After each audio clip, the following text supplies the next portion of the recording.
আচ্ছা, প্রাচীন ভবিষ্যৎবাণী আর আজকের এই আধুনিক বিশ্ব, এই দুটোর মধ্যে কি সত্যি কোনো সম্পর্ক থাকতে পারে? আজ আমরা এমন একটি আলোচনার গভীরে গিয়ে দেখব যেখানে বর্তমান পৃথিবীর নানা ঘটনাকে শত শত বছর আগের ইসলামিক ভবিষ্যৎবাণীর আলোয় ব্যাখ্যা করার চেষ্টা করা হয়েছে। চলুন শুরু করা যাক। এই আলোচনার একেবারে কেন্দ্রে আছে একটা প্রশ্ন যা যুগ যুগ ধরে মানুষকে ভাবিয়ে আসছে।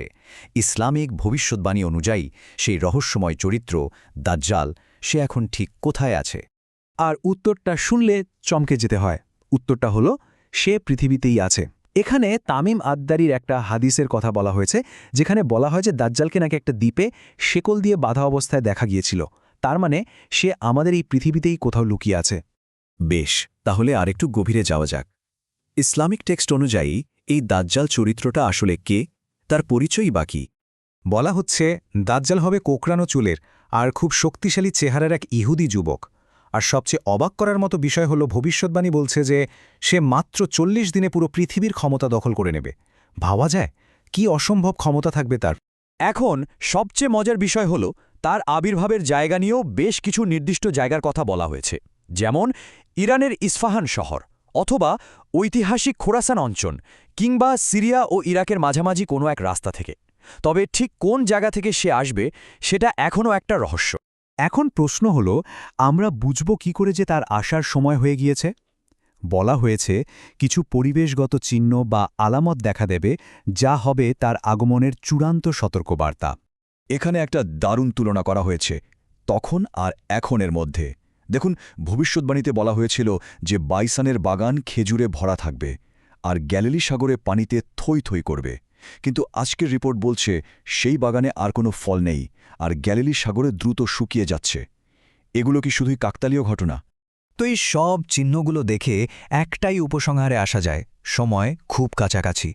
আমরা হয়তো সেই চূড়ান্ত সময়ের একদম দোরগোড়ায় দাঁড়িয়ে আছি। কিন্তু গল্পটা এখানে শেষ হচ্ছে না, বরং এখান থেকেই একটা নতুন অধ্যায় শুরু হচ্ছে। মূল বক্তৃতার যুক্তিটা হল, দাজ্জাল নিজে এখনও সামনে না আসলেও তার অনুসারীরা কিন্তু এরই মধ্যে পুরো পৃথিবীতে নিজেদের নিয়ন্ত্রণ প্রতিষ্ঠা করে ফেলেছে। এখন প্রশ্ন হল, কারা এই অনুসারী? এখানে একটা বিষয় পরিষ্কার করা হয়েছে যে সব ইহুদি দাজ্জালের অনুসারী নয়, বরং একটা নির্দিষ্ট গোষ্ঠীকে চিহ্নিত করা হয়েছে, যাদেরকে জায়নবাদী বলা হয়। অভিযোগ করা হচ্ছে যে এরাই পশ্চিমা শক্তিগুলোর সাথে হাত মিলিয়ে বিশ্বজুড়ে নিজেদের আধিপত্য কায়েম করেছে। এই উত্থানের রাস্তাটা কিন্তু একদিনে তৈরি হয়নি। প্রায় ২০০০ বছর আগে এই অনুসারীরা ছিল স্বদেশীন ছন্নছাড়া। এরপর ১৯১৪ সালে ওসমানীয় খিলাফতের পতন হয়, যা একটা বিশাল ক্ষমতার শূন্যতা তৈরি করে। আর সেই সুযোগে প্রথম বিশ্বযুদ্ধের পর ব্রিটিশদের সাহায্যে ফিলিস্তিনে তাদের একটি রাষ্ট্র প্রতিষ্ঠা হয়। আর আজ সেই একটি রাষ্ট্র থেকেই তারা পুরো বিশ্বের ক্ষমতা নিয়ন্ত্রণ করছে। কিন্তু কিভাবে তারা এই নিয়ন্ত্রণটা করে? এটা শুধু রাজনৈতিক ক্ষমতা নয়, বলা হচ্ছে এর পেছনে আছে ৪টি মূল স্তম্ভ। ১. সুদভিত্তিক লোনের মাধ্যমে আইএমএফের মতো প্রতিষ্ঠান দিয়ে পুরো বিশ্বের অর্থনীতিকে নিয়ন্ত্রণ করা। ২. বিশ্বের নামকরা মিডিয়া হাউসগুলোর মালিকানা হাতে রাখা। ৩. প্রভাবশালী রাজনৈতিক সিস্টেম তৈরি করা ও নিয়ন্ত্রণ করা। আর ৪. পারমাণবিক বোমাসহ বিশ্বের সবচেয়ে আধুনিক সব অস্ত্রের মালিক হওয়া। আসলে পুরো বিষয়টা একটা বাক্যে পরিষ্কার হয়ে যায়, বিশ্বকে শাসন করতে হলে বিশ্বের বড় বড় জিনিসগুলো নিয়ন্ত্রণ করতে হবে। আর বক্তার মতে দাজ্জাল আসার আগেই তার অনুসারীরা সেই কাজটা করে ফেলেছে। তো এই পুরো পরিস্থিতিতে বিশ্বাসীদের কি করা উচিত? এই আলোচনাটা এখন সেই দিকেই মোড় নিচ্ছে, যেখানে মুসলিম বিশ্বের বর্তমান অবস্থা আর ভবিষ্যতের পথ নিয়ে কথা বলা হয়েছে। এখানে মুসলিম সম্প্রদায়ের অতীত আর বর্তমানের মধ্যে একটা পরিষ্কার পার্থক্য তুলে ধরা হয়েছে। একসময় ছিল ঐক্যবদ্ধ উসমানীয় খিলাফত, আর এখন আছে রাজনৈতিক বিভেদ আর নিজেদের মধ্যে লড়াই। তখন ছিল শক্তিশালী ঈমান আর আধ্যাত্মিক ভিত্তি, আর এখন কোরআন সুন্নাহ থেকে অনেক দূরে সরে যাওয়া। এই তুলনাটাই আমাদের সামনে প্রশ্ন রাখে যে তাহলে এখন করণীয় কি? এখানে বিশ্বাসীদের জন্য ৫টি ধাপে একটা পরিকল্পনা দেওয়া হয়েছে। প্রথমত, শুধু ধর্মীয় জ্ঞান নয়, আধুনিক জ্ঞানও অর্জন করতে হবে, যাতে বর্তমান বিশ্বকে বোঝা যায়। দ্বিতীয়ত, যা কিছু জানা হলো সে অনুযায়ী হালাল পথে জীবনযাপন করা। তৃতীয়ত, ইসলামিক মূল্যবোধ দিয়ে পরিবার ও সমাজকে আবার শক্তিশালী করে তোলা। চতুর্থত, ধর্ম পালনের ক্ষেত্রে বাড়াবাড়ি বা ছাড়াছাড়ি নয়, বরং মধ্যপন্থা ধরে রাখা।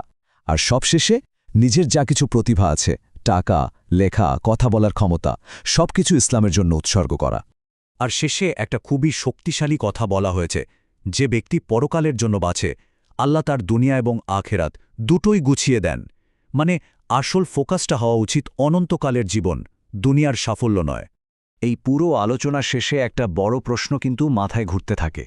এটা কি শুধুই বিশ্বাসীদের জন্য একটা আধ্যাত্মিক পথনির্দেশ, নাকি এটা একটা গভীর ভূ-রাজনৈতিক তত্ত্ব? ধর্ম আর সমসাময়িক রাজনীতির এই মিশ্রণ আমাদের সবাইকে নতুন করে ভাবতে বাধ্য করে।